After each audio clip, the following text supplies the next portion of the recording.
Hello. I'm back for a little short stream. I thought I was sleepy and ready to turn in, but apparently I'm not. So I think I'll do an hour or so of streaming just to wind down. Uh, it's just open panel. I don't have anything in particular. There a lot of drama happening tonight. It seems like everybody's fighting with everybody.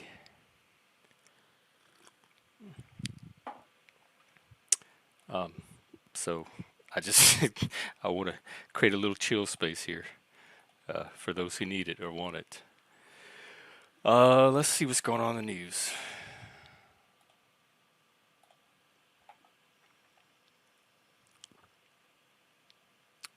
Uh, Trump and Harris are going at each other. There's that terrorist attack in Turkey, which I'm still not sure. Strikes a Kurdish Turk.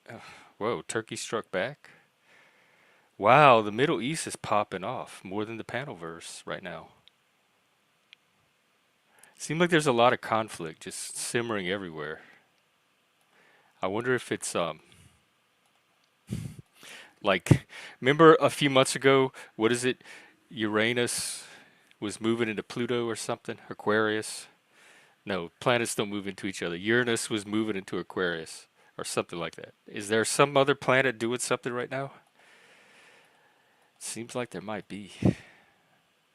Um, oh, yeah, I know what I could do. I had that tweet I wanted to go over. Um, Here, let's take a look at this. It's the thing that compares how Gen X men and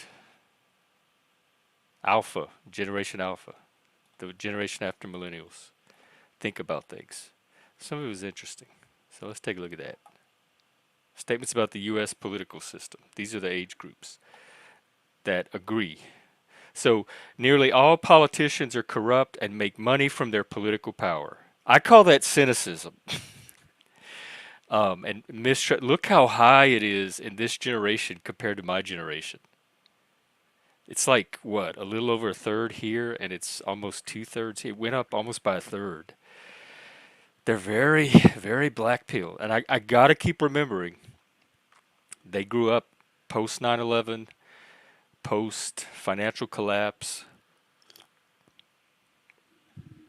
That shows how subjective all this stuff is too. It's just kind of going off of the events of like your experience with your generation. Um, there's no way to objectively tell how corrupt things are. So it's just their sense of corruption. I would rather be born in America than any other country in the world. Hell yes. My generation didn't even we grew up in the Cold War. We didn't even dream that there was another country but America that we wanted to be in.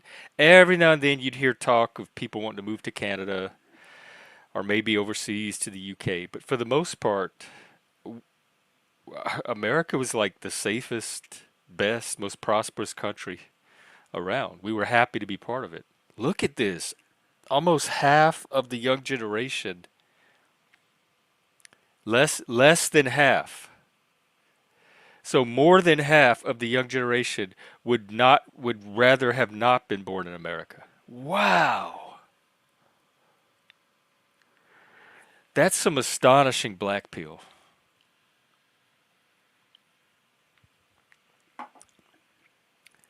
I this is kind of what this channel's set up to help with. I kind of want to give at least in part the Gen X perspective so that maybe some of these numbers they could at least see why our numbers were what they were, and if they want to get their numbers toward ours, maybe have ways to do it. The American dream has not been equally accessible to all. Um, this is what I don't understand. Everybody has the same opportunities, right? We all went to the same schools. We all have the same opportunities to apply for the same jobs. We can start our own businesses. We can like the opportunities are there. So to me the opportunity is the access. What else does America owe you but the opportunity? Like you have to put in the work to make the opportunity pay off. That can only come from you. It's an internal thing. And I don't know why they feel that the opportunities are not accessible. The dream is not an entitlement. It's not something that is handed to all Americans. It's the opportunity to shoot for the dream if you want, to try to actualize it and achieve it. That's what America provides. I am proud to be an American. Look at this. Look at these numbers. What? This is sobering. What's going on with Z? America is in decline. Look how much we thought America was. 16% of us. This tiny little fraction. Those were probably the punks, the the left, the tear down the system. But no one took those people seriously because the system was working. It was like everybody was prosperous, more or less. It was stable. America is a force for good in the world. Only a third of people think America's a. What other country? I ask people this all the time. What other country but America would you want to be in? And every time they say none, nowhere. America, America. That's the only place I want to be, America. But yet they only think, only a third of it thinks it's a force for good. I'm having a hard time making sense of this. I'm so proud to be Gen X. I really am. I would not want to have to live with this kind of despair and gloom. The values and culture that make America what it is are disappearing. See, we think more of it's disappearing. I don't think they have a good sense of what that culture was to begin with. So I'm not surprised to see this one lower. But I don't even know what the values and cultures that make America are, other than what's in our Constitution, Declaration of Independence, etc. We have political values that we more or less espouse and try to live by, but even that seems to be up for like critique or questioning lately by the new generations. I don't know. I watched great grandparents, grandparents, parents, our generation. They passed on more or less the same tradition and sentiment about America. My grandfather was a veteran in World War II, so we were post World War II. America were clearly the good guys there. They had all of that post World War II prosperity. Um, the middle class, maybe it's the hollowing out of the middle class. I'd be interested to know what the economic demographics of this generation is. Or like maybe it's because we were middle class. We were poor. Like our family were poor, but the culture that we existed in was like middle class culture. Um, Black and African American people face systemic Look, we're in the negative. Negative. That's over 100% of us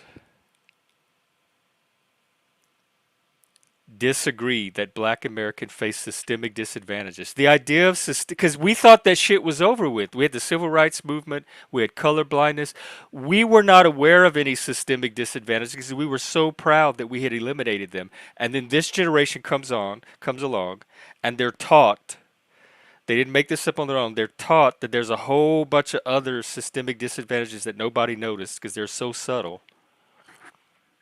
And now they believe it. I think a lot of this is taught. American systems of power are built on the marginalization of minorities. Look how low we were, negative 6% of us. This just would not make sense to our generation. We watched the improvement happen. We watched Jim Crow go away. We watched the civil rights movement. We watched school integration happen. None of this makes sense to us. That there was a lady on here a few weeks ago saying that white teachers get together and plan and coordinate how to make school harder for black people so that they don't succeed and end up as part of the American system upon graduation. She believed this. She honestly, and she was probably my age. She was like from my generation. She honestly, sincerely believed this. It preposterous. Blew my mind. Okay, let's see what else. The political system doesn't work for people like me. Who are people like you? Young people? And this is men, right? Young men. Are they even using the political system? Are they educated enough to know what the political system is and how to take advantage of it? I wonder. We had Schoolhouse Rock. I mean, I joke and I say like bring back Schoolhouse Rock. That was the difference in our generation. But I'm wondering how much of a joke it even is. Like maybe that was the difference. I grew up with a very positive view of America between Schoolhouse Rock and what I learned in school and just living in America. I grew up mainly Carter when I was younger, and then mostly Reagan. Uh, Junior high, high school was definitely the Reagan years. Just unbelievable to me. America has a history of racism and discrimination that is worse than most countries. Yeah, you think? You think America's the worst when it comes to that? This I get a first world vibe from all of this. Very detached, out of touch because not really having to deal with a lot of actual adversity, actual racism, um, that kind of stuff. America has become an oligarchy, not a democracy. Why do people think this? Why do people think we're not in a democracy? That's crazy. We have an election. Look, I have a ballot right here. It came in the mail today. This is democracy. They sent me, I have no money. They sent me one of these to vote. Palestinians have a right to resist Israeli. Look at our generation. It was very clear who the good guys were. Very, very clear. This is kind of low, but still, when you compare it to this, it does show some kind of change. Most people are racist, sexist, and biased, whether they admit it or not. So they believe that even though we say and demonstrate daily that we're not racist, that still secretly in our minds we're racist. That is hate. That is a kind of hatred that is taught. That can only be taught. And we knew people weren't racist because we were all getting along together. We were listening to the same music, watching the same movies, going to school together. America is at risk of becoming a fascist country. This is actually lower in the newer generation, which this surprises me a lot because it seems like they're the ones crying fascist, fascist, fascist way more than us. I mean, we were post World War II. We knew America wasn't the fascist country. Even in my generation, I guess only 20% of us. No, as long as we have elections, how are we a fascist country? Elections in America don't represent people like me. I don't even know what that means. Do you mean the candidates in the elections don't? Elections themselves haven't changed much. I don't know what it means for an election not to represent you. Do you mean the outcome of the election because it didn't go the way you wanted? That happens in a democracy where people vote. You're not always going to get the outcome you voted for.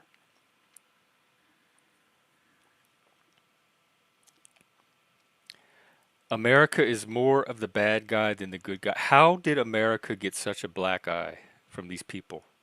They look at all the bad shit that happened in American history that's not happening today by any stretch of the imagination. And they overlook all of the good things about America.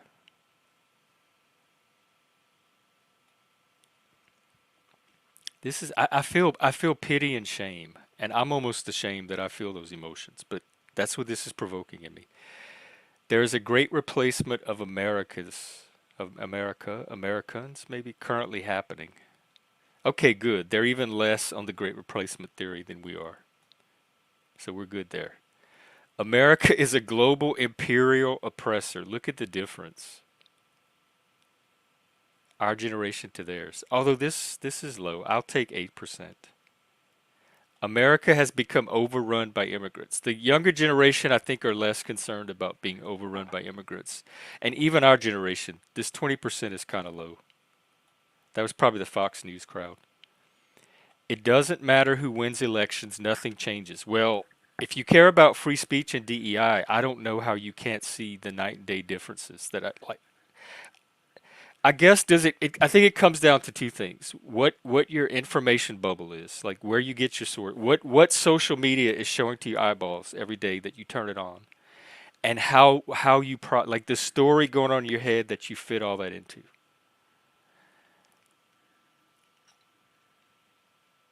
It's accurate to describe America as a hellscape, dystopia, or dying empire. We grew up.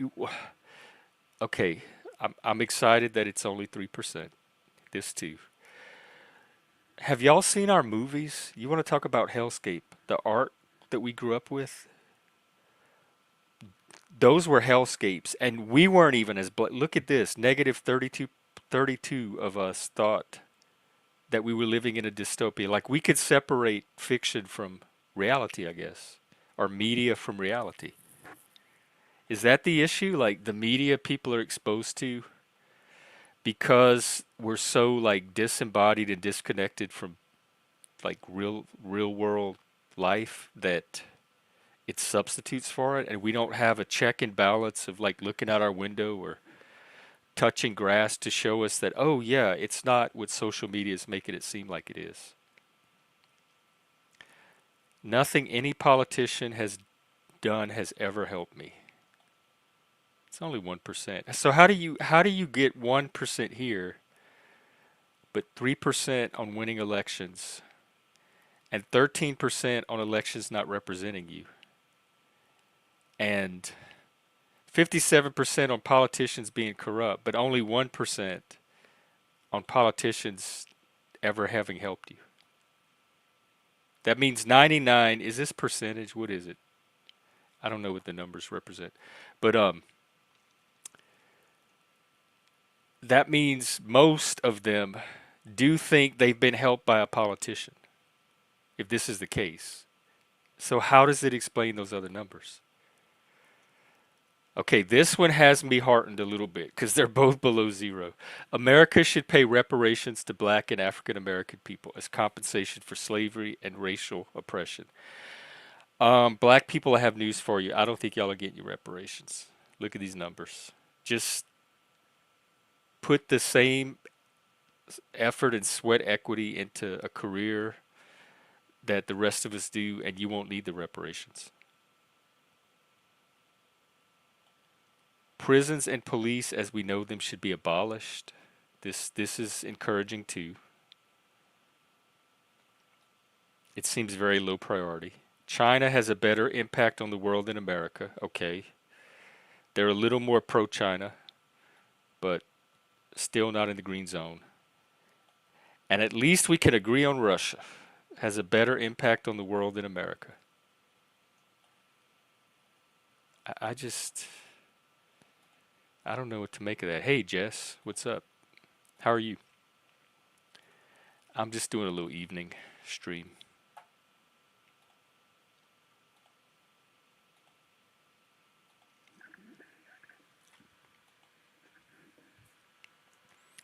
Uh, oh, hang on. I'm doing social media.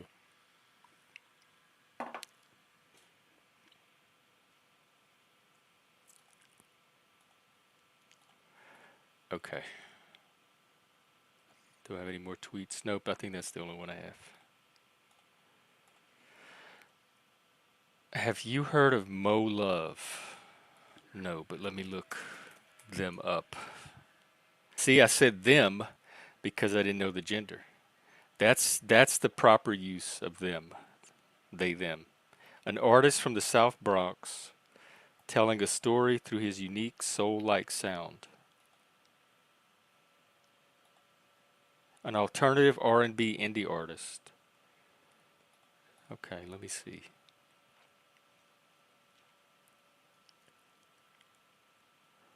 A tribute to all that is soul, R&B, and Motown. A 12-piece band featuring, is it Canadian? I'm confused. Because they have one from Saskatoon. They have one from the South Bronx. And Wikipedia doesn't have anything on them.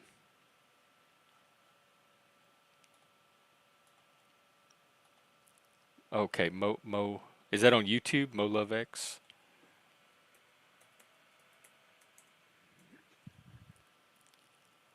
Oh, okay. It's a girl. She's live now. Tell her to come on the show. What does she do?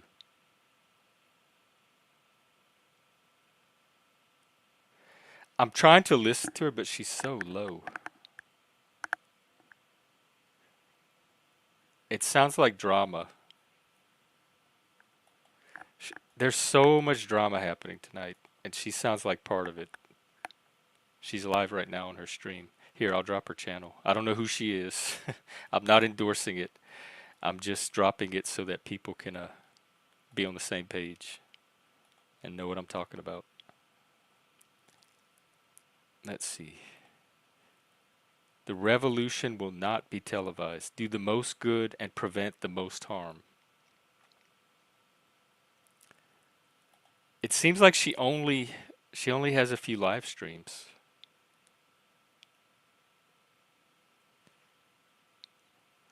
She does have a poll on her page. Where do you personally get your news from? I've wanted to ask this for a while. I'm very interested. I get most of mine from social media.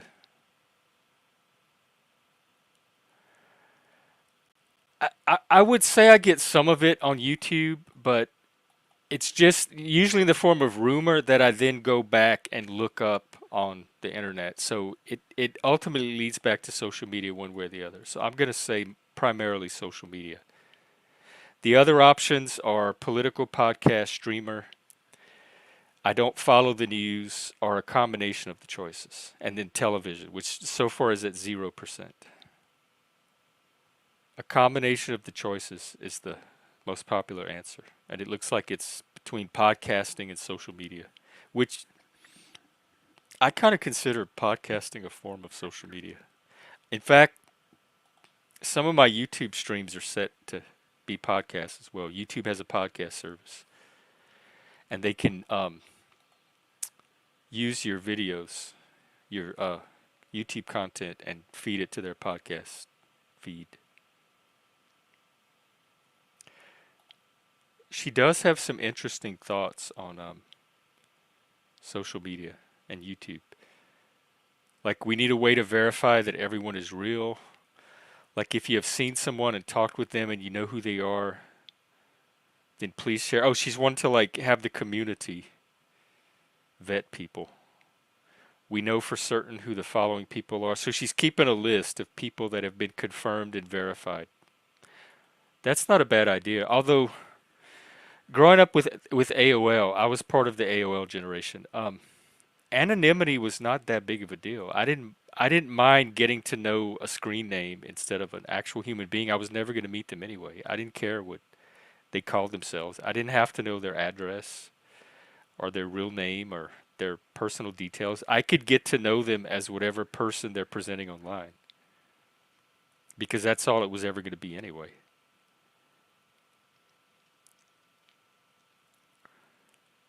And I learned very, very early on, like within probably months of AOL, to make a very clear separation between the two. AOL was not real life, and real life was not AOL, and not to confuse the two. Even if I had relationships with people in real life that were also on AOL, even on AOL, they were not necessarily the same people they were going to be in real life. So I kind of learned to separate the online stuff from the real life stuff, even within the same people. It's just a different medium. People communicate differently on it. It brings out different things in people. Um, so I'm able to. I learned very early to compartmentalize the two. So I don't have like my social media chocolate all up in my real life peanut butter like a lot of people might. They're very distinct spheres to me.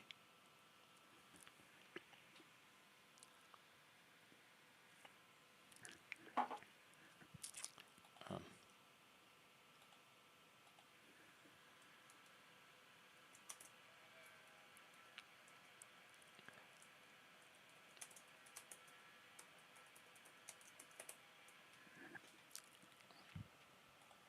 so I'm distracted. Okay, well that's all I have for tweets, topics. I can maybe pull up the AI. Joe and I talked earlier today about building community and the importance of commitment and consistency and that kind of stuff. So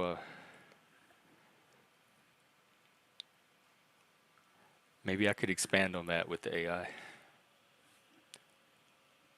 Even if there's no panel, sometimes I like to get a topic in so that at least it's archived. Like my thoughts are at least recorded, so if I need to go back to it, I have it fresh. I mean, I have it, so I don't have to rethink it again.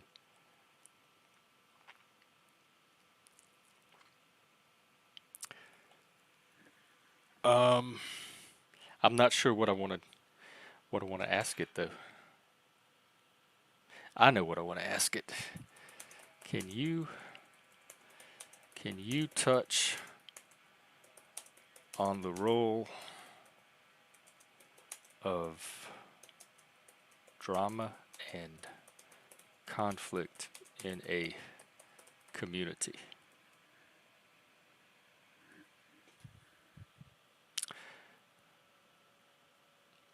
Okay, this will be interesting.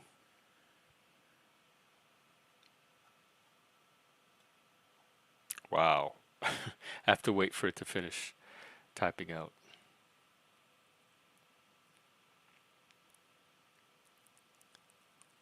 It has a lot to say. It's at eight, up to 8 bullet points already.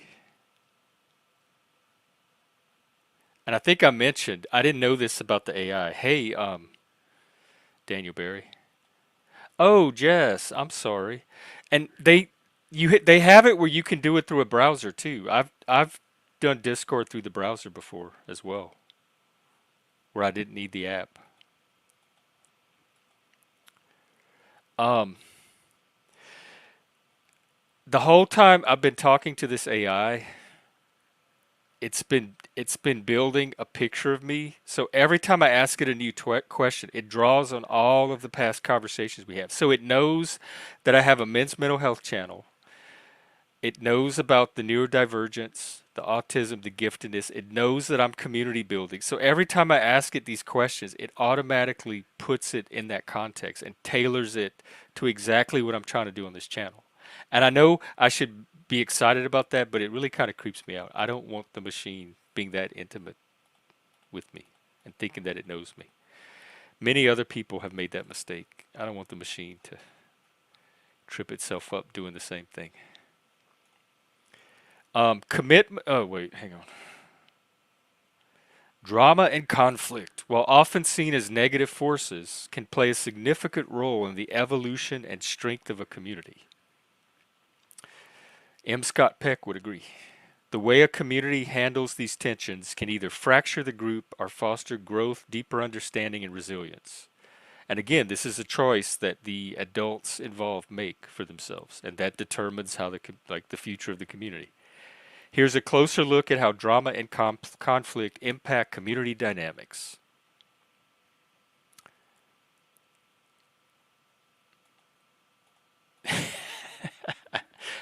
I would not be surprised, Shift, if it did. It probably listens to my streams even when I'm not typing into it. Good. We need some good vibes. Um, there's about half the channels in the Panelverse you should make the rounds at and spread your vibes to because it's been a very contentious night and day. Um, okay, number one, the inevitability of conflict. It's an inherent part of any group interaction. I've said before that conflict is when two people want different things. If you have two people and they each want something different, you have the beginning of conflict right there, or the potential for conflict right there. It does not take much. People bring diverse perspectives, personalities, and experiences into a community, and it's natural that disagreements will arise. Rather than trying to avoid conflict entirely, it's important to acknowledge it as part of the human experience and group dynamics. How a community navigates conflict often determines its long term success and cohesion. Yes, I've done several streams on this. I have talked about the role of transformational conflict, where instead of avoiding the conflict, you kind of go into it and come out on the other side of it stronger. Um, did I get a haircut? You're the second person today that's commented on my hair. I'm getting one tomorrow morning. In fact, I probably won't be streaming because I'll be doing that. But this is my letting it go as long as I can until I get tired of it and I have to cut it off, which is going to happen tomorrow. So no, it's not a haircut. This is my hair at its worst, and I've gotten more compliments on it today or questions about it. I hate long hair. I always have. I was a punk. I was a skinhead. Had a mohawk. Um, Anything that I could just take the clippers and maintain was the haircut for me.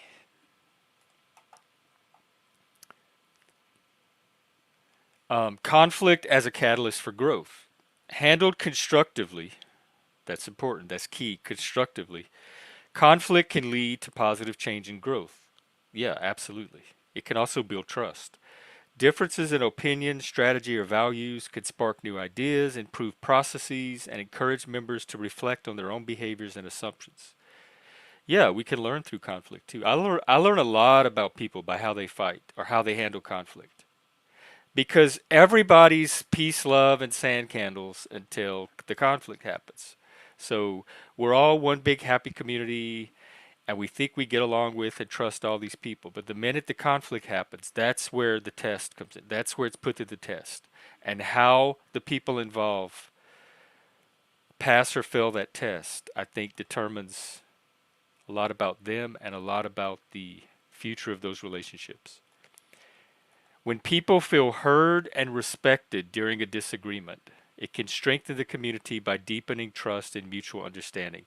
This is so important because a lot of times, the first thing about conflict is when I'm faced with conflict, the first thing I'm assessing is it worth my time to even get involved in this conflict? Sometimes I'll evaluate the conflict and decide it's not a good investment for me to even begin the conflict.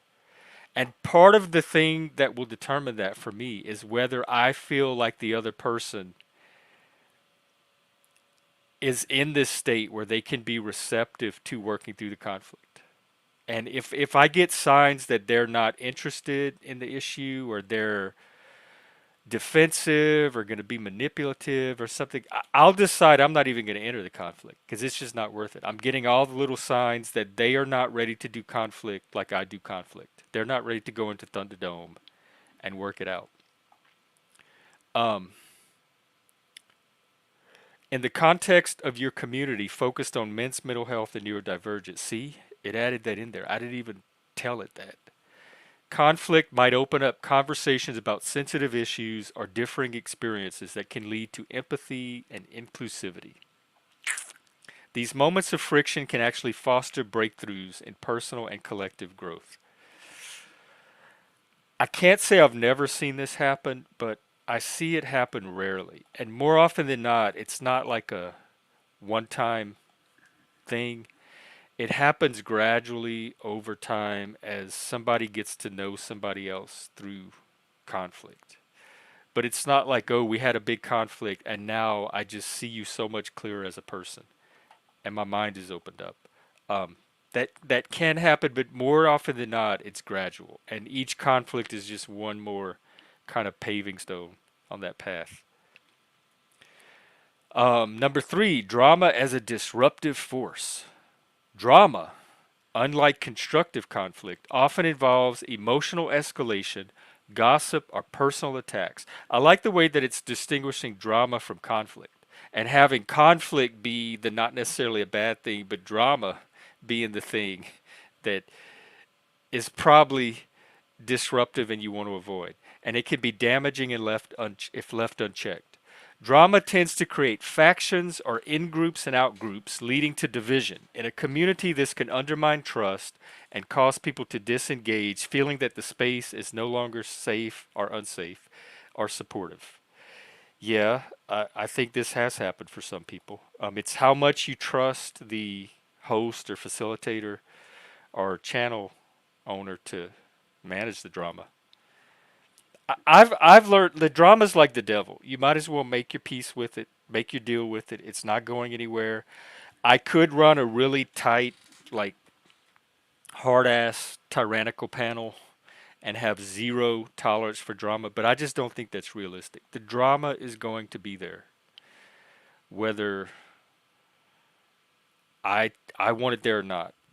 Um, unless I run my panel in a very strict and rigid way, which is going to undercut some of the other things I'm trying to do with the channel. So I have to make some kind of compromise with the drama.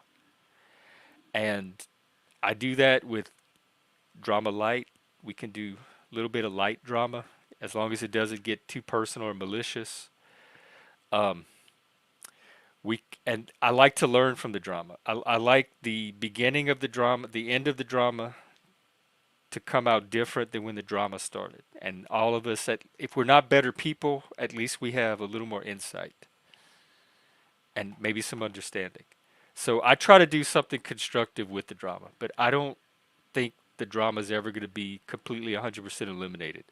So just like when some of the talk gets disturbing for some people, we've gotten into sexual territory, BDSM, we've gotten into conversations that can be uncomfortable, sometimes about violence, etc. And some of the people will leave and go watch something else. That's perfectly fine. I want you to do that. I want you to manage your own experience here. So if you're not here for the drama and it starts, just take a break, use it as an intermission, come back later. There may be a topic going that's not drama related. I think that's the best way to just um, work around the drama. For a self-help or mental health community, drama can be particularly harmful. I hate that word, as it may amplify existing vulnerabilities or insecurities. Yeah, but I also think that can be a value because I think having those things amplified and brought to light can help people grow from them. Um, it's crucial to create clear guidelines for respectful communication, conflict resolution, and mutual accountability to minimize the negative impacts of drama. Yes, but don't create guidelines if you're not going to enforce them because that just sets up an expectation that's doomed to be disappointed. Um, and I try not to do that. I'm very transparent about my relationship with the drama and what you can expect with me as far as drama goes. I do uh, block and ban for personal attacks, for repeated accusations, pointless, senseless drama. I have my demon troll army that helps with that. Um, I hope I'm not setting expectations here that I'm not meeting, but if I am, please talk to me. It's probably not intentional. I'm just not aware. The importance of conflict resolution. I've done several streams on this, but let's see what the AI has to say. A key element of healthy community dynamics is the ability to resolve conflicts constructively, yes, and I think we do that here more or less for the most part. Providing tools and frameworks for conflict resolution, such as active listening, mediation, or restorative practices. We kind of have informal drama court here. We have actual drama court, but nobody seems to want to pay for it. So we have the informal version where we do this kind of stuff, or I try to help where I can. It can help turn conflicts into opportunities for growth. Yes, yes, yes. That is what I try to do here. I try to turn this shit into opportunities, if not for growth, for learning. By addressing issues directly and transparently, communities can maintain cohesion even in the face of disagreements.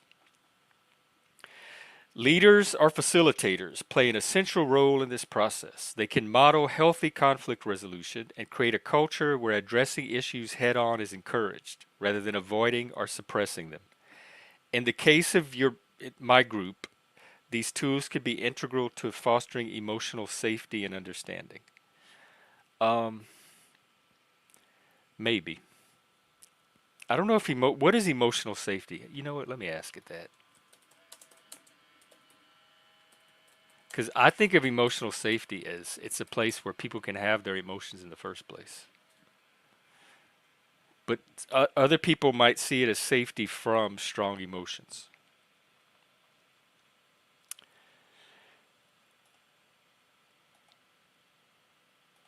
I will just ask if this is. Oh, hey, Angeline, by the way, and you know you're always welcome to come up.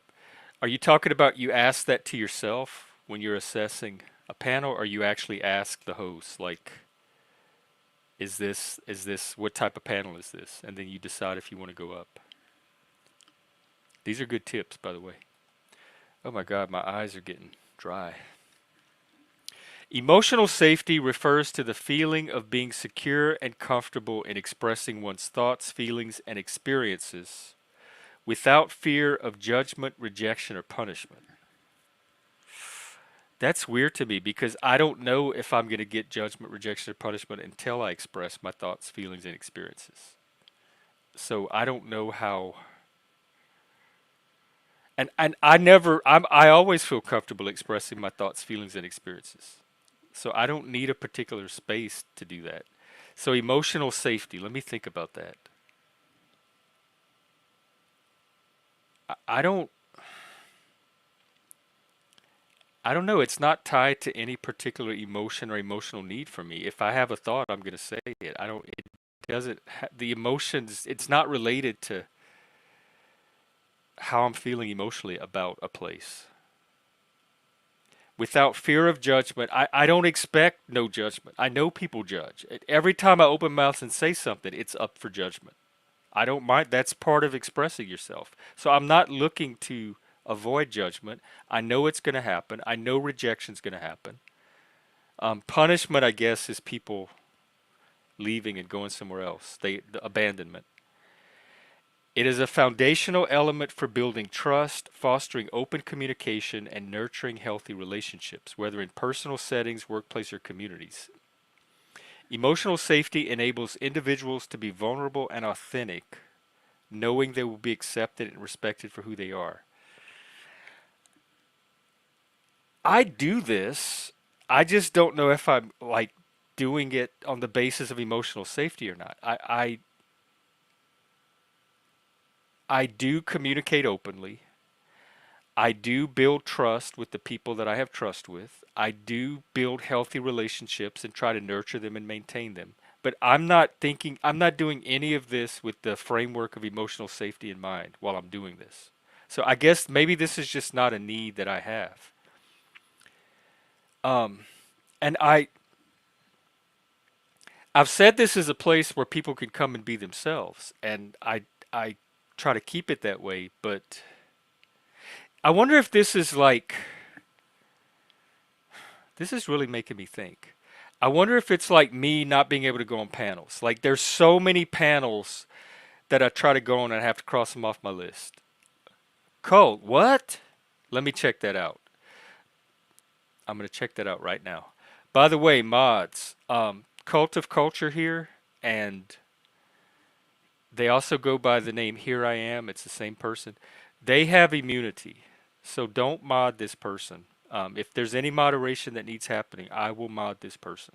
So maybe one of the mods, they should not have banned you though, because you don't ever really say anything to get banned. Let me check.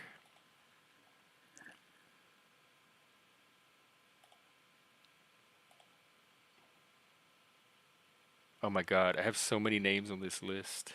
It's gonna take me forever to find you. Uh,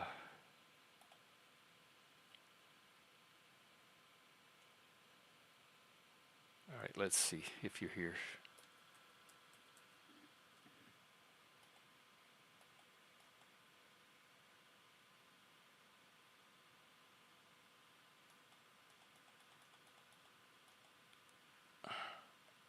I'm not seeing you so far. You talking about the Here I Am account?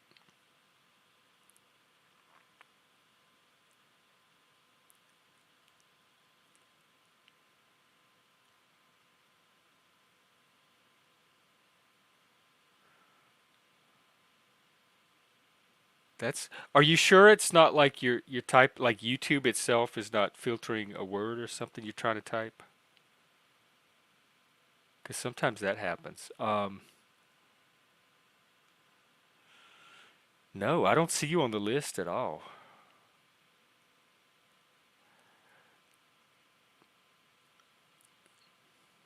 Are you? Do you want to try signing in under your account and typing something and see it if it comes up? Let's see. He thought there were troll. Well, I have my mod team now, and they can block you, but they're not supposed to. But some of them, I have some new mods, so some of them might not know. But I can't imagine what you said that would have gotten you blocked.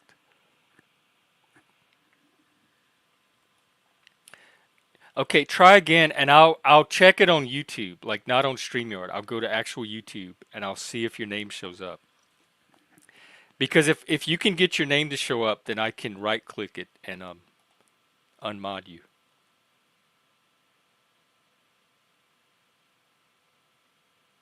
Oh, Angeline, I can make you a mod. You want a wrench? I can give you a wrench.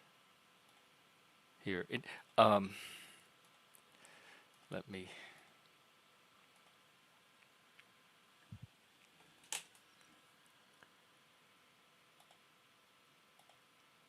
There you go.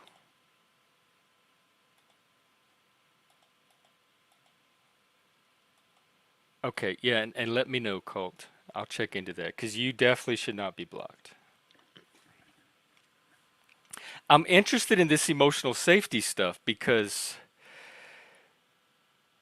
there's reasons I don't go on other panels, but it's usually because the way the panels are facilitated. They topic police, they motion police, they they are confusing and chaotic, and they don't like they set expectations that don't get followed, and it throws me off, etc. So there's many reasons that I don't go back on panels, but I don't know if emotional safety, unless is that called emotional safety?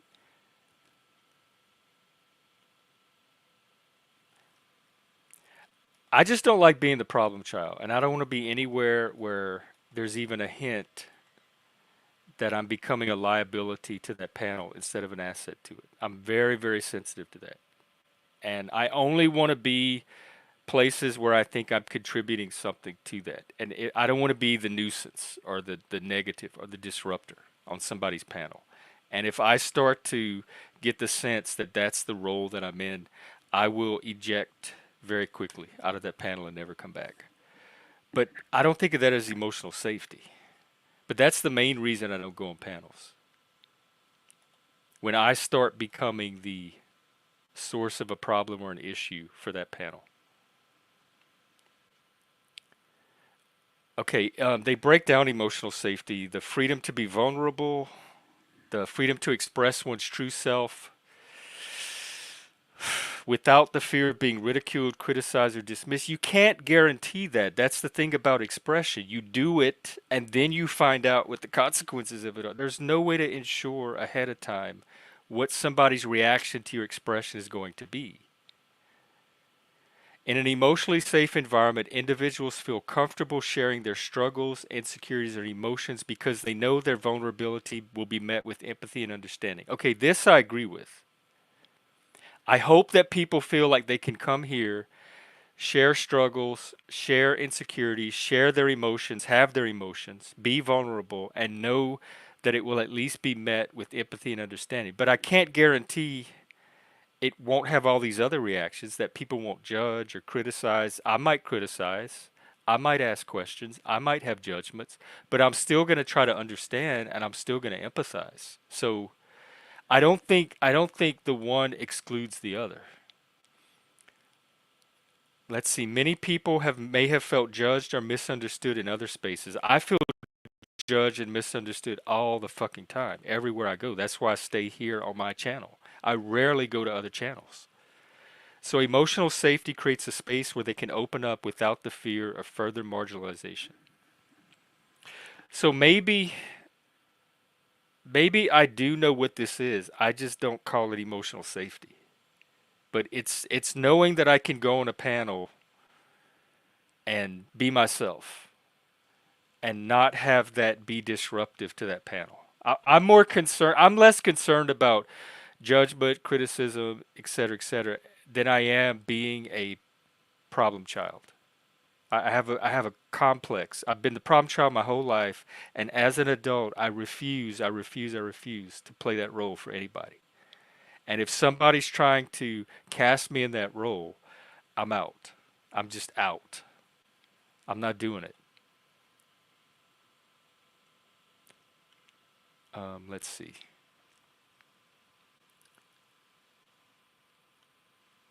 Okay, let me see if your comments show up, Cult. I'm going to YouTube. No, I do not see your comments. Okay. And it's possible this list of blocked people is huge. So it is possible I'm overlooking your name, but it's all caps, right? The here I am.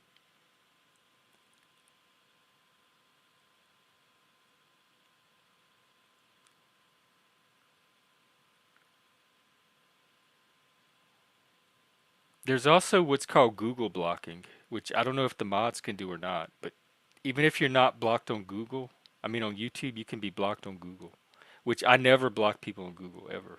I don't have anyone on my Google list, but I'll check that one just in case.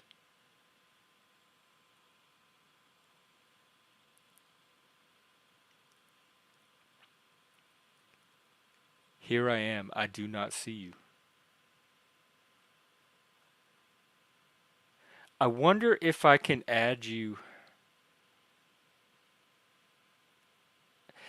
Can you type your exact at YouTube name in the chat and I will try to add that as a mod and maybe that will override a block.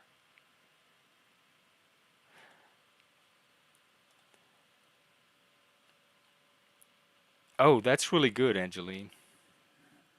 Yeah, yeah, it's kind of knowing yourself and knowing what environments, knowing yourself, knowing your needs, knowing what you're looking for, and knowing what environments provide that and which ones don't.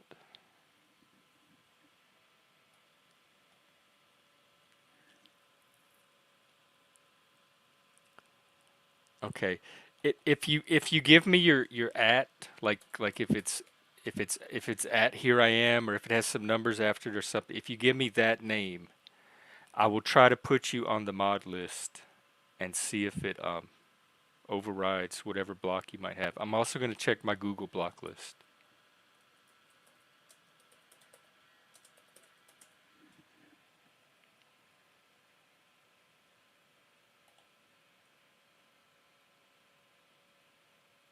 Okay, let's see.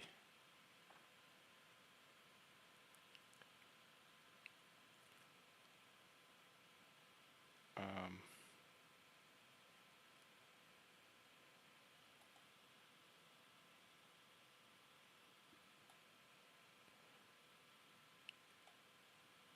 all right, let's see. Manage your Google account. People and sharing. Blocked. No, I don't have you on the Google block either. That's so weird. Okay, I'm going to try to put this on the mod list and see what happens.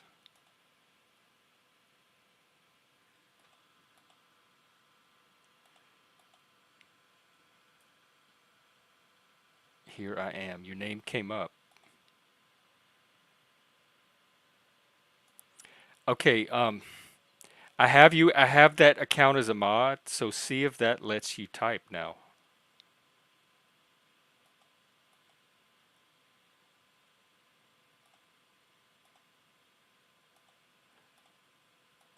Yeah, I don't know what happened or why or who did it even. But you're not on the list. You're not on the hide list.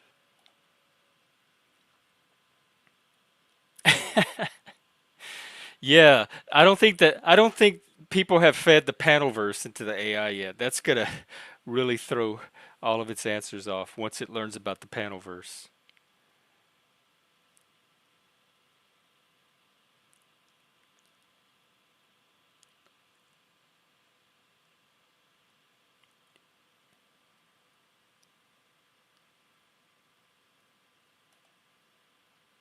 Hmm.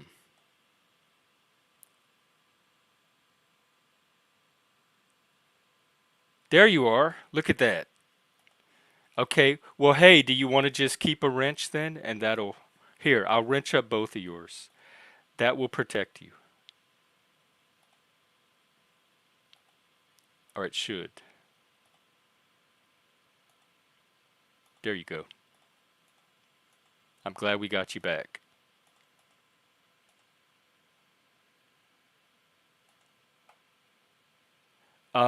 Okay, number two, trust and reliability. Emotional safety is built on trust. I just call that trust.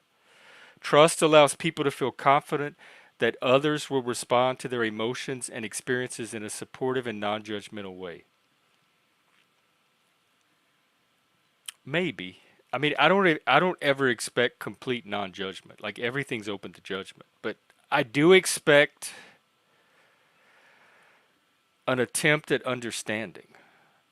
Um, like kind of like theory of mind and double empathy. I expect people are going to make an attempt to try to see things from my point of view or like I'm seeing them. If they care and are invested in the connection. If they don't care, then they don't have to.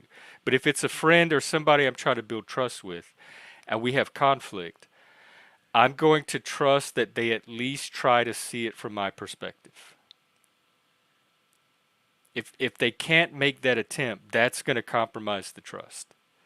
The trust is nurtured when individuals feel their emotions are valid and we met with compassion even when they differ from others. Maybe okay, maybe this is why. Because I think emotions are always valid. So maybe I just automatically give emotional safety just by validating emotions in general.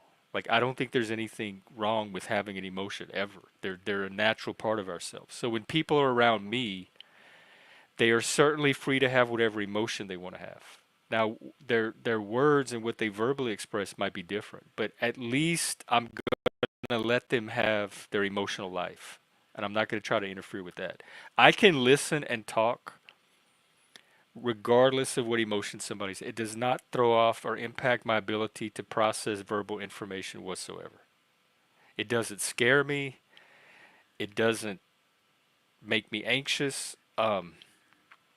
I'm behind a screen. I'm not worried about somebody on in their house sitting behind a computer talking to me through a screen can have whatever emotion they want to have. As long as I can listen and understand what they're saying, I'm good. I don't need their emotion to do anything different. It means fostering a culture where members can trust that their thoughts, feelings, and experiences will be respected and treated with care. Again, I mean, I can't guarantee. People say some pretty stupid, ridiculous shit on here, and I'm really bad at pretending. Like if you say something that I think is retarded, I'm probably gonna say it. I'm probably gonna tell you. Let's see. You have shown to have.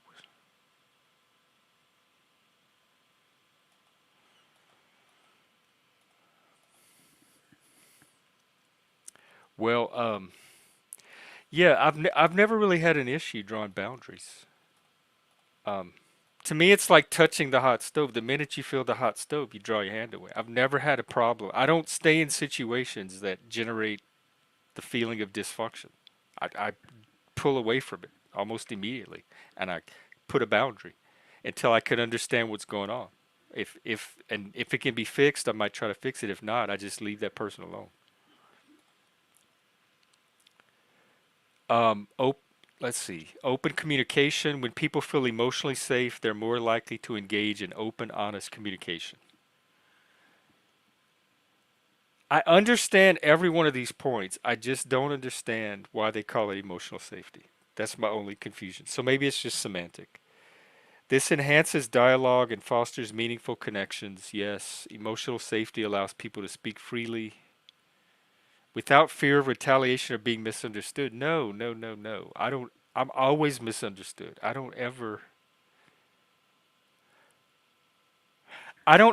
don't think there's this thing called emotional safety that people can provide that when I talk, I will automatically be understood. That doesn't seem realistic to me. Like that doesn't even seem possible. There's always the risk someone's not going to understand me, even if I feel comfortable talking to them. It doesn't guarantee understanding. Validation of emotions. People's emotions are acknowledged and validated. It doesn't necessarily mean agreeing with everything someone says or feels, but it means recognizing the legitimacy of their emotional experiences. I don't know what it means to disagree with a feeling. A person is having the feeling they have. Agreeing or disagreeing with it seems beside the point. It's not going to change the person's reaction. And I'd rather know the person as they really are with their authentic reaction than do something to like make them fake a feeling just to conform to some expectation they have of me. It can reduce the feelings of isolation and help people feel heard, which is essential for mental well being. I agree. Particularly in men, it says when emotional expression might historically have been suppressed. Who I think it's the freak that says the panel verses where men come to get in touch with their feelings. It allows men to explore emotions that might have been ignored or stigmatized. Yeah, I see this happen a lot. Men getting like being more comfortable being in touch with their emotions and expressing them, and having them not be seen as compromising your masculinity somehow or your manhood. Reduced anxiety and fear, conflict resolution, personal growth and healing, encouraging participation and engagement, boundaries and respect, community resilience. There's just a lot of stuff here. When emotional safety is prioritized, members feel more connected and invested in each other's well being. This helps the community weather difficult times, address conflicts, and navigate challenges together with mutual care and understanding. You know what? I still don't know what emotional safety is. Hey, AA. Probably. I'm a spurg, so I'm spurging every minute of the day, 24 hours a day. I'm spurging. It doesn't go away. Whatever emotional safety is, I feel like I'm doing all of this stuff. I'm just not calling it emotional safety. All right, I want to go back to conflict resolution real quick and see what else it has to say, and then I might wrap up if there's not going to be a panel. Let's see. Support and accountability. Members support one another emotionally, socially, and sometimes. Oh wait, that's the wrong section. Building resilience through conflict. Communities that have navigated and survived conflict tend to emerge stronger and more resilient. Yes, I'd say for individuals too. Um, my friendship with people is often stronger after a good fight or two because I learn how they manage conflict and it sets the pattern. Your first conflict with somebody is going to set the pattern for all future conflict. So once I start seeing what the pattern's likely to be for future conflict, um, sometimes I feel like stronger and more secure with that person. Conflict reveals the weaknesses in a community structure or communication, allowing for improvements. It also provides opportunities to reinforce shared values, allowing members to realign around common goals, like a reset. Your community could find renewed energy. Um,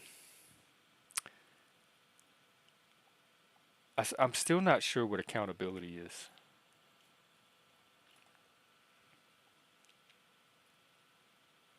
Yes, it is never ending.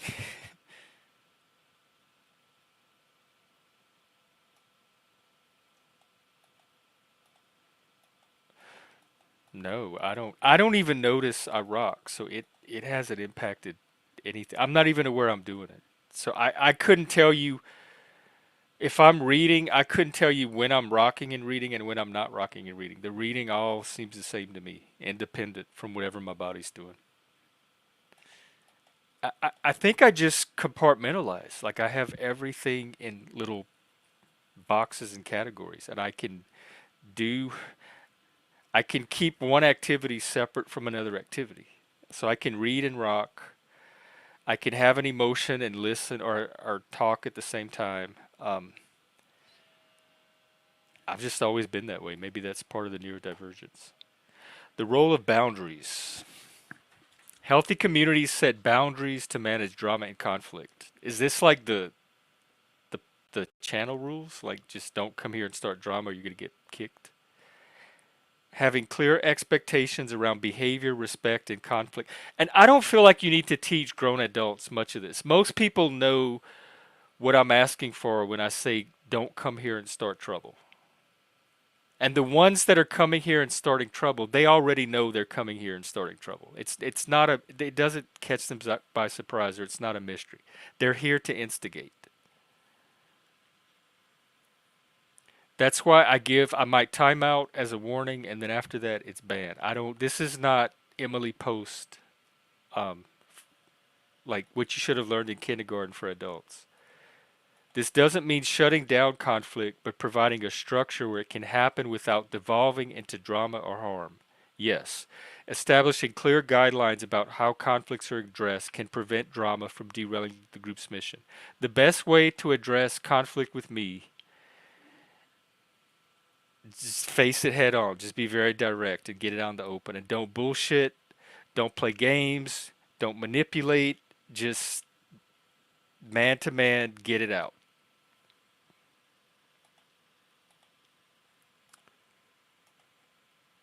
Right. Yeah. I guess I guess that's the point. I'm oblivious to it. It only seems to bother other people. Um, ooh, this one's interesting. Conflict and drama often reveal natural leaders within a community. Some individuals may rise to the occasion, helping to mediate disputes, bridge divides, or reestablish harmony.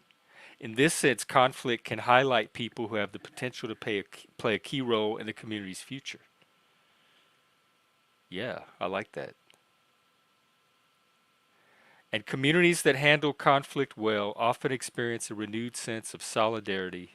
Once the issues are aired and resolved, members could feel a deeper connection to each other and a clearer understanding of their shared mission. Once you resolve conflict with people, like once or twice, you it really helps to establish that trust that okay, we know we can do this again. We've resolved it.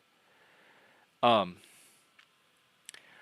once or twice so we know if we have future conflict we can get through it again because we've just done it before. So that makes me trust that person even more, that community even more. Well, here I am. That's certainly up to you. Like your ability to come here is determined solely by you and your choice to come here or not. So,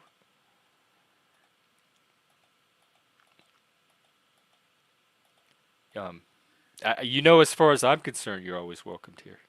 But if you decide not to come here, I respect that too. I respect everybody's autonomy.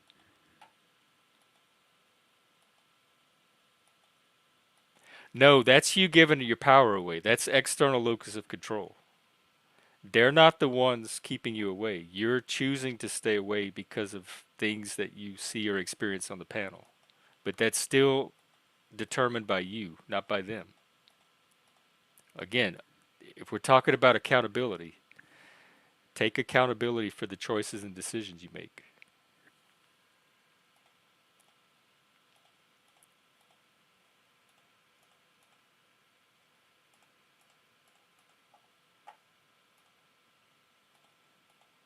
Okay. Let's see. Do I have anything else?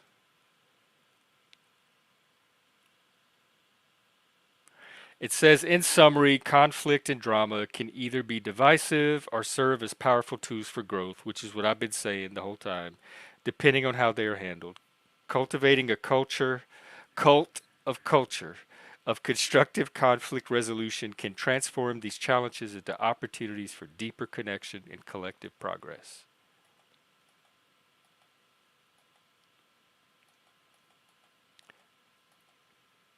Well, he might do that, but it's certainly not his channel. So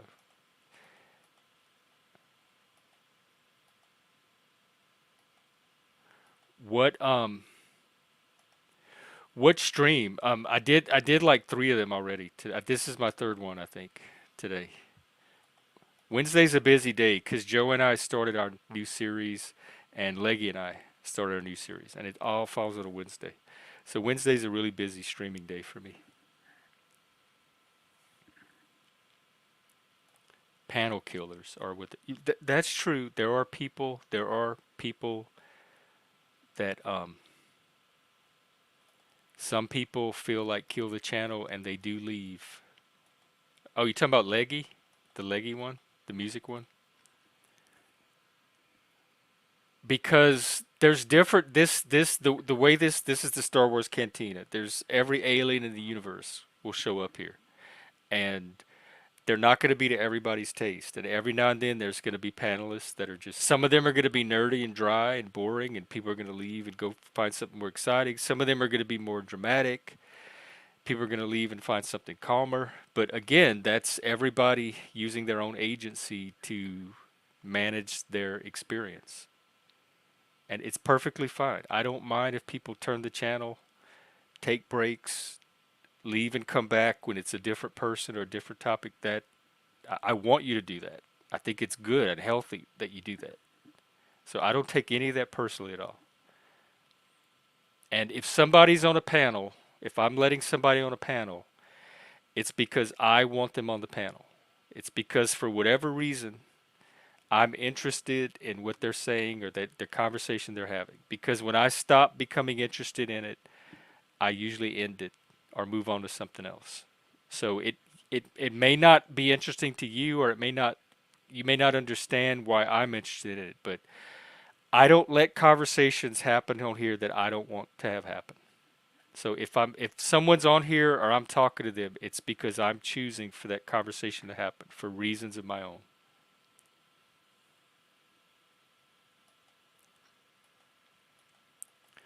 Are you talking about Leggy?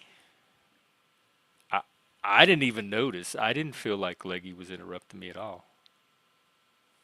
And remember, I come from a culture of cooperative overlapping where people talk on top of each other all the time. So I may not have experienced this interruptions. It may just be a norm for me.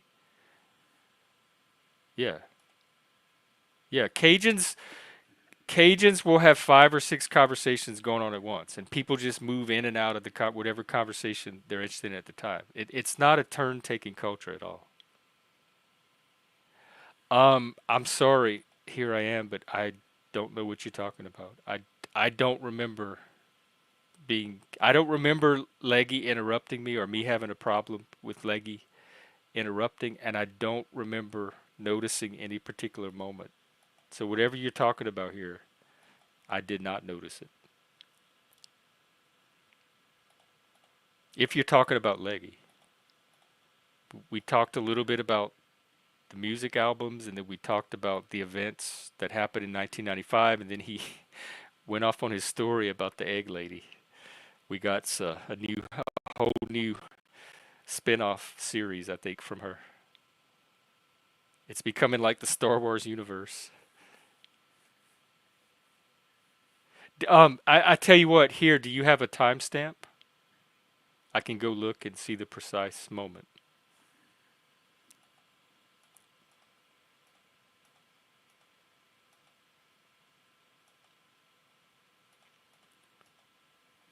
Like you mean they don't talk, or it's not give and take. It's more like a monologue.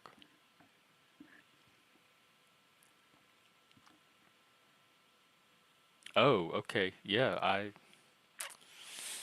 I'd have to see it. I really don't know what part. Like nothing in my mind stands out from that stream that bothered me. So, but if you have a timestamp, I'll look. Wow, I went over an hour. Okay, well at least I got my thoughts down on video about this stuff. It's pretty much the stuff I've already been talking about. You can go back to streams from like even my earlier channel, the New World Chaos channel that I had before this one. I'm talking about this stuff and pretty much saying the same thing. So this is kind of just review anyway. Oh, I see. But here I am. I personally, for me, if you're talking about just me, I feel like that happens all the time with me. I talked earlier today about being Jan Brady and constantly trying to get my point heard and people either talking over it or ignoring it or dismissing it. And then Marsha Brady will come along and say the exact same thing, and all of a sudden it's the most brilliant idea anybody's ever heard. And so that is such a norm for me in my life that I've just accepted. I've just gotten used to. I throw it out there. It's like the dolphins catching the fish. I throw the fish out, and sometimes the dolphins catch it, and sometimes they don't. And I'm just used to. All I can do is throw out the fish, and I'm used to like probably 6 times out of 10, the fish is not going to land in the dolphin's mouth. And then somebody will throw out the same fish, and Marsha Brady will.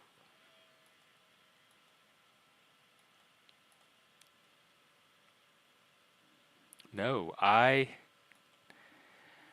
don't notice it at all. In my mind, nothing's happening. I'm if I'm listening to music, I just hear the music playing. If I'm on stream, I'm talking to people. If I'm reading a book or watching a movie, that's what I'm absorbed in. I am totally completely unaware that my body is moving back and forth the whole time. Not even a clue. I'm aware of it now because you're talking about it, so I'm conscious of it. But on my own, without somebody pointing it out, I don't even know it's happening. I remember growing up, my stepdad, we had a station wagon, and we would be driving down the interstate, and he would be like, "Everybody stop! Everybody be something's going on with the car. It's pulling backwards." And he would like make us be quiet, and he'd try to listen for noises in the engine. He'd play with the controls and the brake. He couldn't figure out what was moving the car backwards, and then he realized that I'm in the back seat rocking the whole time, and it's causing the car to actually move backwards as he's trying to drive it forward. And then eventually they figured out that it was my rocking that was adding the resistance, and I wasn't even aware I was doing it.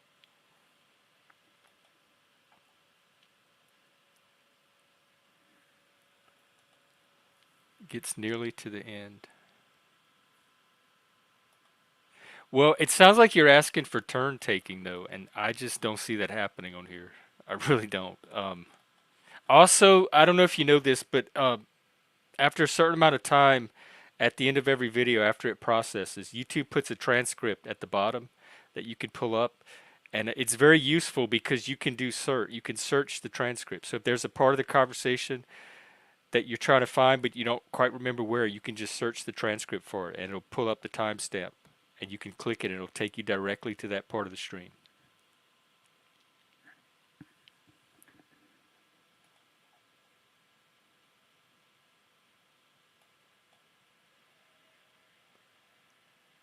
Oh, hey, Plasma. Yeah, I grew Cajuns rock. We all of us rock. We have like there were rocking chairs all over the place growing up, and we had the little baby. You put the baby in the swing and you wind it up, and they rock. And we had rocket horses. Our family reunions are like 50 rocking chairs on a porch doing this. Like everybody rocks. We had gliders. We had every kind of rocket chair. You can imagine. I had an uncle that made these big, nice wooden rocking chairs that he would sell. We had swings. My grandmother had so many swings in her yard. We had 2 or 3 swing sets with individual swings. She had big porch swings on like 3 or 4 of her porches that she'd sit on, and we just come from a rocking, swinging culture. I grew up swinging. That was my favorite thing to do. I was swinging on the swing set well into high school. I would come home from high school and I'd go on that swing set with my boom box and I'd put on a cassette and I would just swing for hours and listen to music. I didn't care. And to this day, if I'm at a public park and there's a swing set, you can bet I'm gonna hit that swing. Those kids better get out of the way because I'm coming for those swings.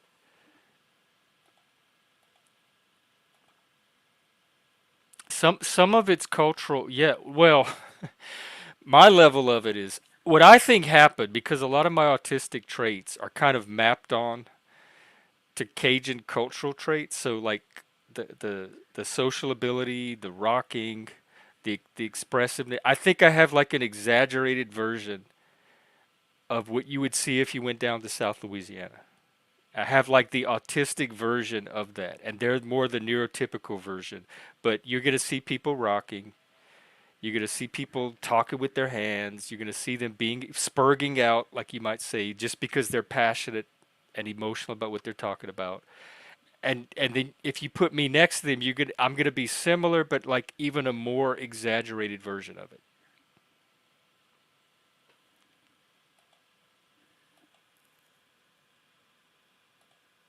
Yeah, that happens. I get cut off a lot or dismissed. It does happen. But like I said, I'm so used to it. I just move on. If the I can't force someone to be interested in what I'm saying. So if I say something and it doesn't land, then they're not the person that was meant for that particular communication. I don't try to force it on people. Eh, When I really, really, really need my point heard, I'm able to get it heard. But most of the time, it's me talking, and if it doesn't generate a response, then just bad timing on my part. I just move on.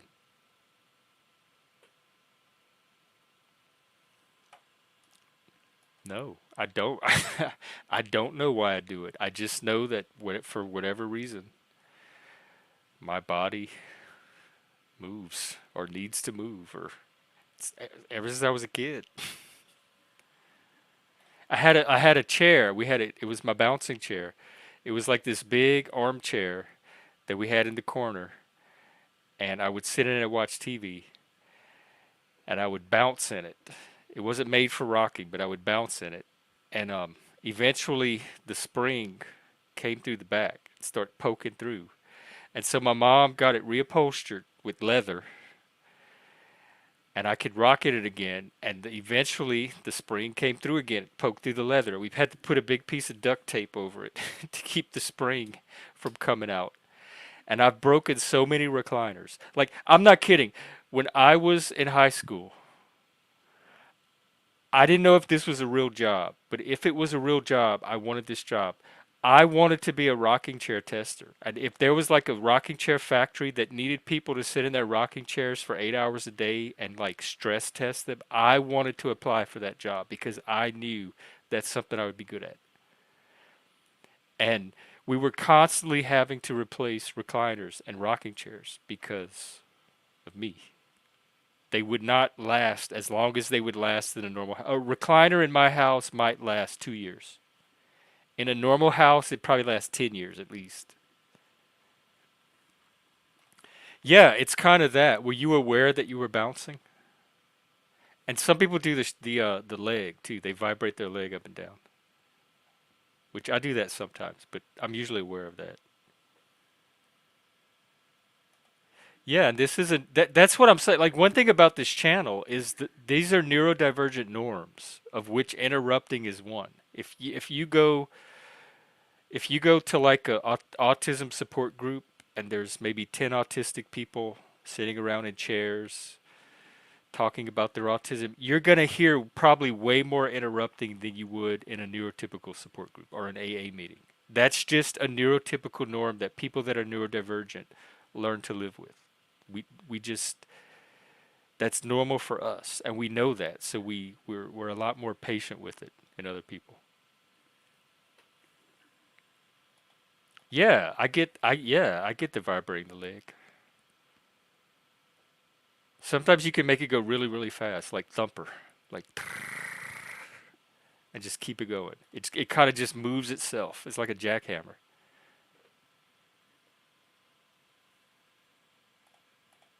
Well, I mean, people seem satisfied with the points they're able to make here because they keep coming back.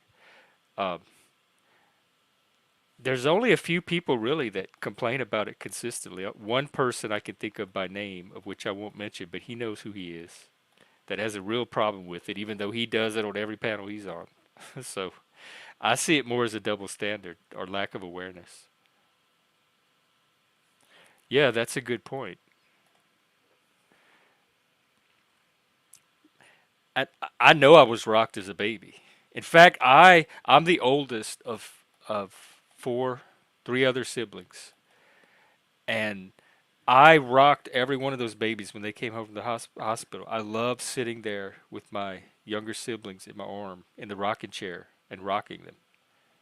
It was a way to bond with them.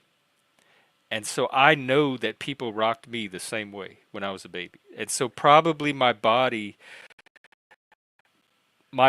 norm is being in motion ever since I was an infant. And it could be like the autism just it got locked in, it got set in real rigidly maybe because that happens with autism and it just stayed in that mode. I don't know, but it's always been something normal. In fact, okay, I'm going to tell this story. When I was like 20, um, I moved out of my mom's house. I moved in with this. He was a friend of a friend, and he let me move into his apartment. But it was only a one bedroom apartment, so I slept on the couch in the living room. And he had this kind of chair. It wasn't a rocking chair.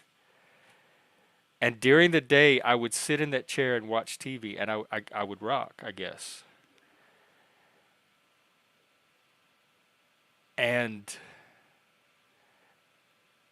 I don't remember what happened to the chair or something. Something it didn't break, but something he had to move it or something. And like a year or two later, he was having a party at his apartment, and that same chair was there. And some friends of mine were at the party. I didn't even know about the party or anything. I wasn't part of it. And the topic of the chair came up, like why that chair was moved where it was or something like that. And the guy said, "Well, I used to have this roommate and he rocked a lot, so I had to put the chair there or do something with I forgot what it is he had to do with the chair." And the guy at the party, my friend, said, "Was his name Jeff?" And the guy's like, "Yes, it was." And the guy says, "I think I know him." And they described me and they realized they were talking about the same person because I had such a reputation for rocking. And I was the only person that they both knew that would rock to the point where somebody would have to move their chair. Um, I see. This is where it comes down to perception. I was not aware of butting heads with you at all at any point in this conversation. So if you perceive something as butting heads, that's not how it read to me. And I thought we were just having a conversation. Yeah, but I also know how people try to get autistic people and neurodivergent people to be aware, but I also know how like futile that is a lot of times. Like I've learned to manage my expectations around that. Like people that try to get me to be aware of my rocking, good luck. It's not ever going to happen. I'm 53 years old. I'd be aware of it by now if it were possible. So when I see neurodivergent people doing stimming behaviors or rocking or ticking or whatever they do, I don't waste my time trying to make them aware of it. The only motive for making them aware of it is so you can change it. You want them to become aware of it so they can modify it and fit in with neurotypicals so the neurotypicals can be a little bit more relaxed and a little bit less unnerved when they're around.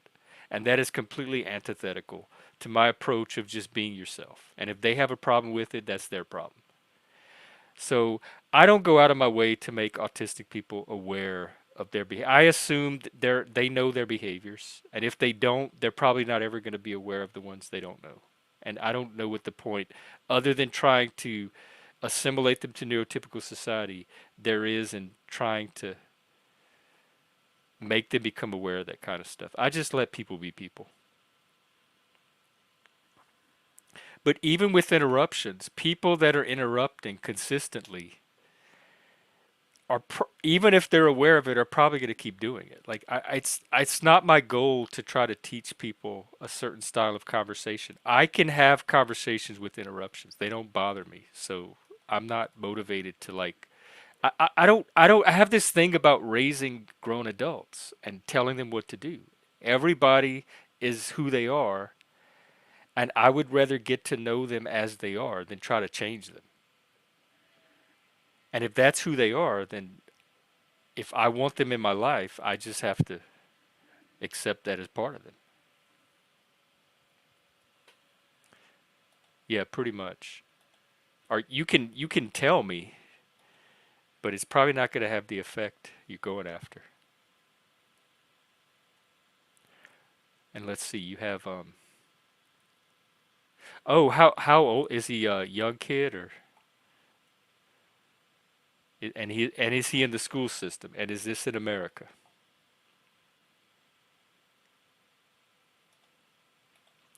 People interrupt because it's natural. The ones I interrupt a lot.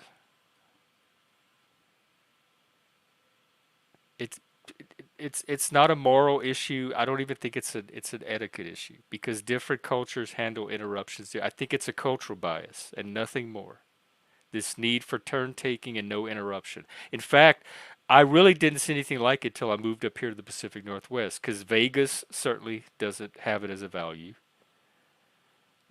Louisiana and New Orleans certainly doesn't have it as a value. And I did a whole stream on conversation styles, on the turn taking style versus the cooperative overlapping style. There are different cultures have different styles of communicating, and some of them include talking while other people are talking and having it not be an issue. It doesn't mean you're not listening to the person. It doesn't mean the person's not getting to make their point. They just listen differently.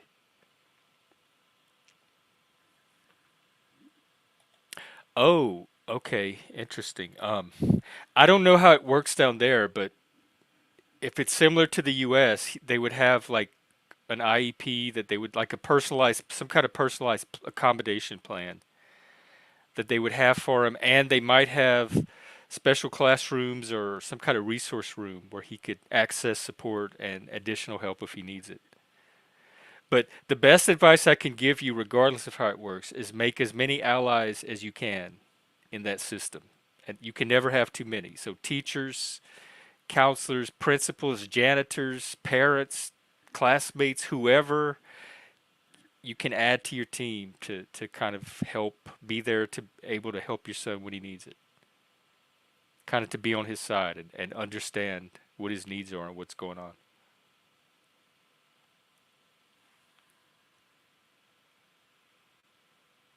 Oh wow, this happened today. Arnold Palm, that's wasn't he a golfer? I don't even know how I know that.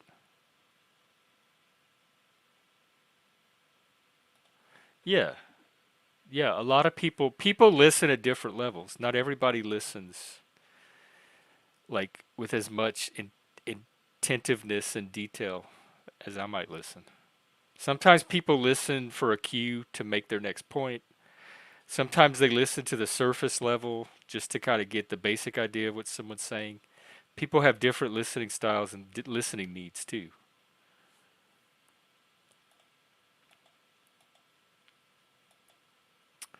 Um, why does he need to do what he's told?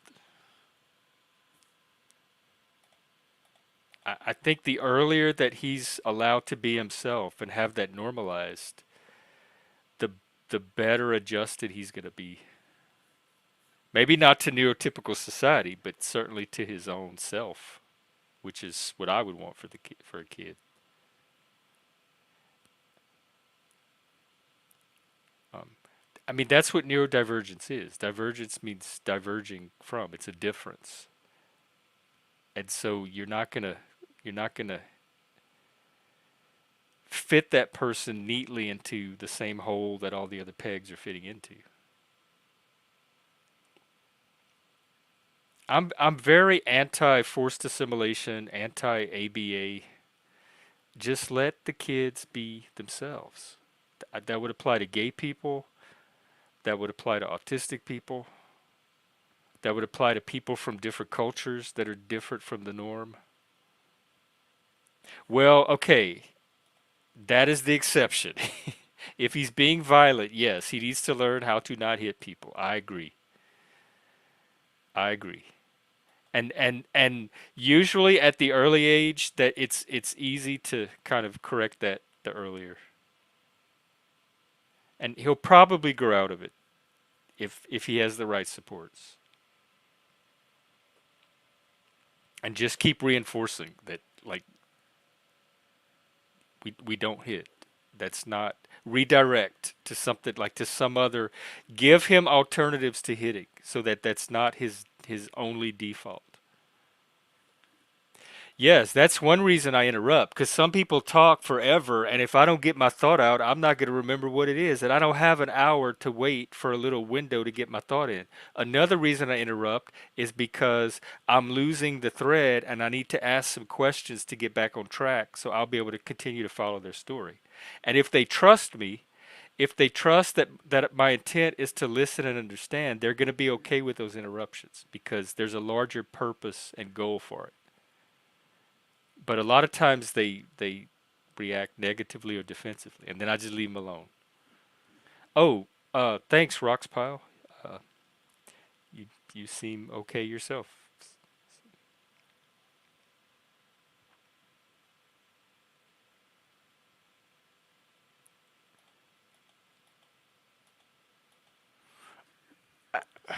I don't know.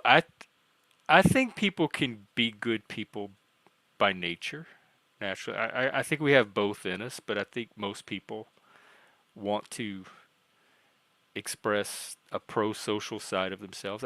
I think the there's it's a minority of people that are sociopaths and completely antisocial. So I think even without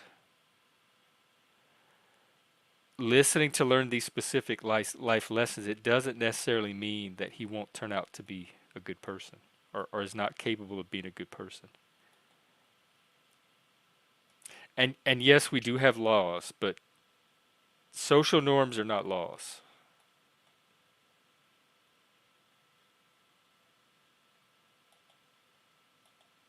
Oh wow, and he's in kindergarten and there's already improvements. I'm even more encouraged because that's the heads for me Head Start, kindergarten. I would say by first grade I was pretty well assimilated to my class, and that's also when they diagnosed the giftedness too, and so they had me and they had like additional what is it called enrichment stuff for me to do in class too. So not only was I assimilated, I was kind of had this like special role in the class as well.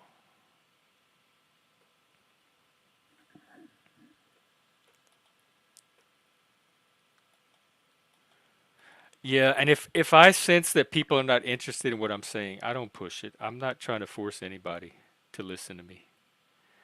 Um, but if it happens again, and you're here to catch it, to point it out. Like type something in the chat, like, "Oh, I didn't get to hear that point. Somebody just interrupted," and I'll go back and let that person make their point. A lot of this is air traffic control, just managing who gets to talk at what time so the conversation can flow. And not every plane gets to land all the time.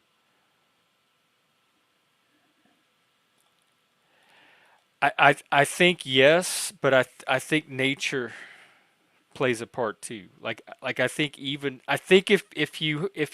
if you're not evil, if you're not like born evil, and you have a basically decent nature, I think the minimum amount of nurture, as long as there's not too much adversity or trauma, that nature will flow forth on its own.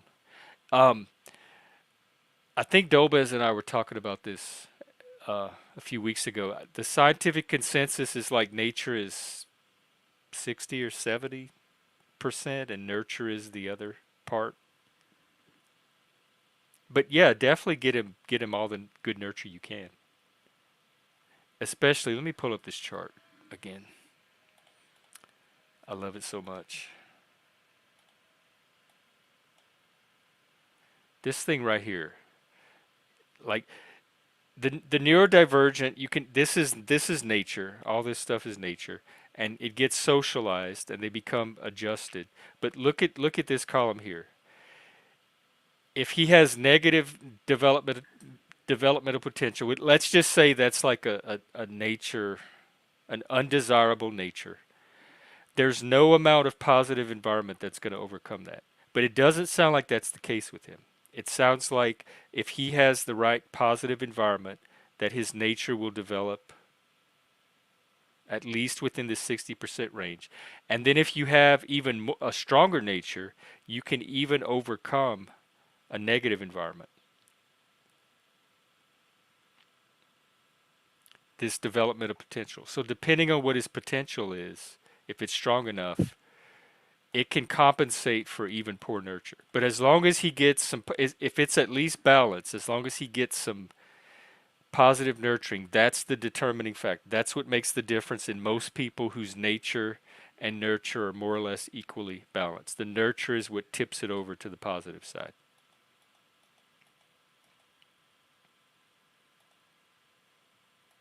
Oh, hey Spike.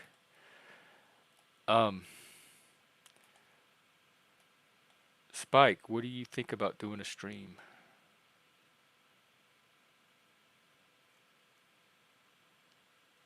Let's see. I'm looking at the panel now. See who's out.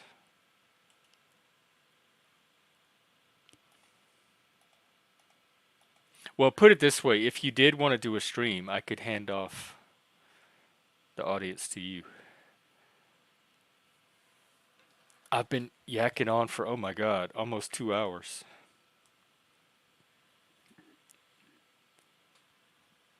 But this is a good conversation. Hope, hope at least maybe people are learning from it. Hey, Ren, what's up? It's me. I'm out again. I didn't have enough the first two streams, apparently.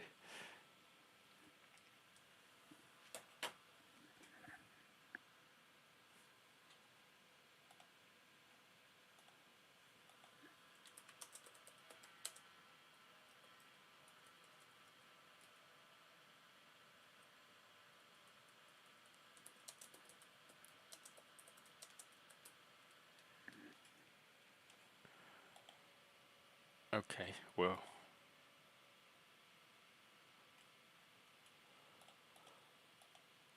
all right. Well, I guess if there's nothing else, I'll wind it down. It's almost midnight over here. Oh yeah, I love to talk. That's that's originally what I made the channel for. I love to talk about that. Like Joe likes to talk about stocks. That's my geek. My special interest is mental health, neurodivergence, men's issues. So I can talk about it as long as people want me to.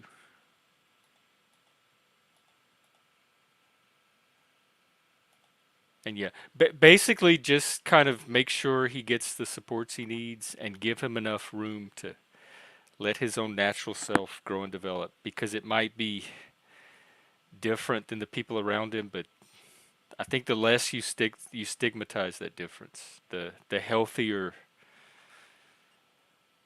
concept about himself he'll have. Oh, okay. So no stream tonight. That's that's fine. I'll probably try to get some sleep anyway.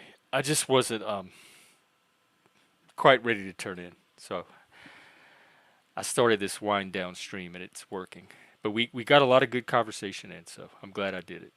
And I really appreciate all of you. I really do. This is beyond the type of audience that I hope to attract when I started this. So I hope I just get more and more and more of you.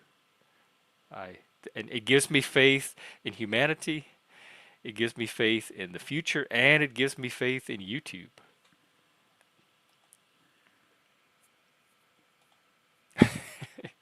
Oh, good. Is he your first or your only? Does he have siblings?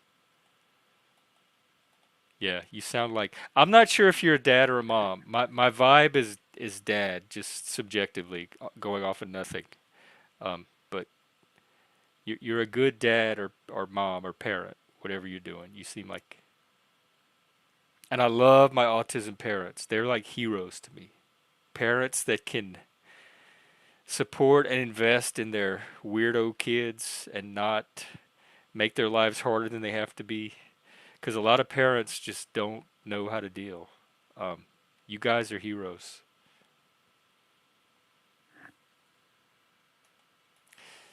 Yeah, I. Oh, cool. Well, join. We're gonna have to have an autism dad club. We have several autism dads on here, and you guys, y'all are one of the pillars of this project. I don't know if y'all know that, um, but I have a big soft spot in my heart for autism dads and moms. Yeah, I'm a little more. Well, I have my troll overlay now, so that does help. But um, I kind of pre-screen that way. I'll use an overlay and give them a chance to see if they're going to porn bomb or audio bomb me. And I use the community too. Like a lot of times, if a strange person shows up and I call out the name, people in the community will say, "Oh yeah, that person's cool. Yeah, you can let them on," or "No, don't let that person on your panel." And I usually defer to that. If somebody if somebody in the community tells me not to let someone on that I don't know, I'll usually defer to that and just tell the person, the community's saying no. I'm not going to take a chance.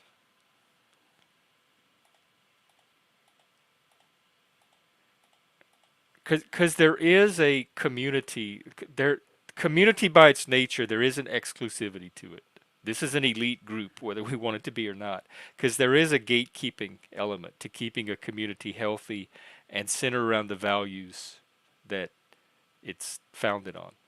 And so I do rely on the community to help me gatekeep a little bit. I know they don't always agree on all of my choices and decisions, but I have reasons for everybody that I bring up and everybody that I kick off. Fatty. Okay, well, I'm going to go rest up so I can come out and do this again tomorrow. I do have some errands to run in the morning, so I may be out a little later today.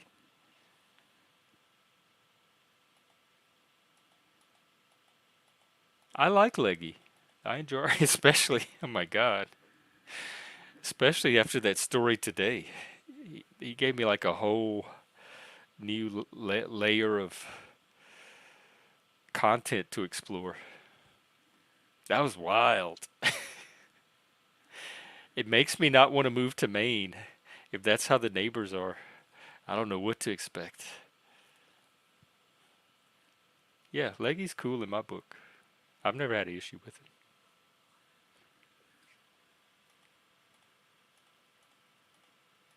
And Leggy's respectful. Like I've seen him let people talk plenty of times. He's able to yield the mic. So and like I said, not every single person here is going to be to everybody's taste. And so there's plenty of other panels. Um, it's they call it the panel verse for a reason. It's like a universe. The most interesting story about mail. Oh, I still don't know the story. It was a wild story that I still could not tell you the plot or summarize or give you much of the details of, but it was somehow a cohesive, maybe not coherent, but cohesive, fascinating story. It was kind of its own art form. It was a story told in fragments, maybe like T.S. Eliot or even Gertrude Stein. Maybe it was William Burroughs' cut up technique.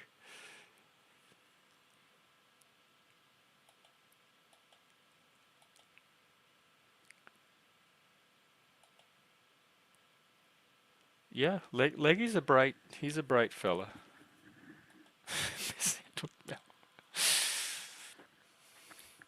You know what? There was a Nancy Drew book about it was Nancy's Mysterious Letter. and it was all about this male. In fact, now that I think about it, it was kind of like Leggy's story. Um, she got a letter. There was another person with a name similar to her, and she got a letter. Let me see what the plot was. Uh,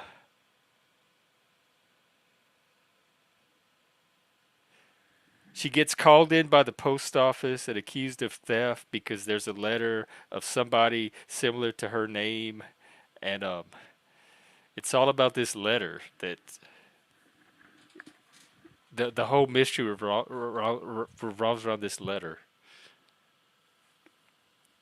Well, like I said, I didn't notice. So, and I don't know if you know this here. I've been doing this for mm, quite a few years now, a little bit of a few years. I'm pretty good at managing, getting the information I need and making the points I need to make and getting other people's points. So what might look like interruptions to the outside doesn't necessarily mean that I'm not getting all the data I'm looking for.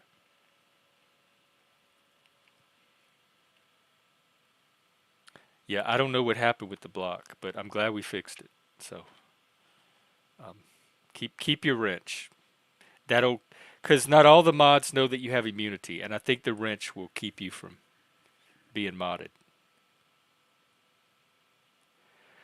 Okay, enjoy the rest of your night. Get some rest if you're in my position and it's late. If not, I'll see you tomorrow at some point. And thanks for hanging out. Take care, everybody.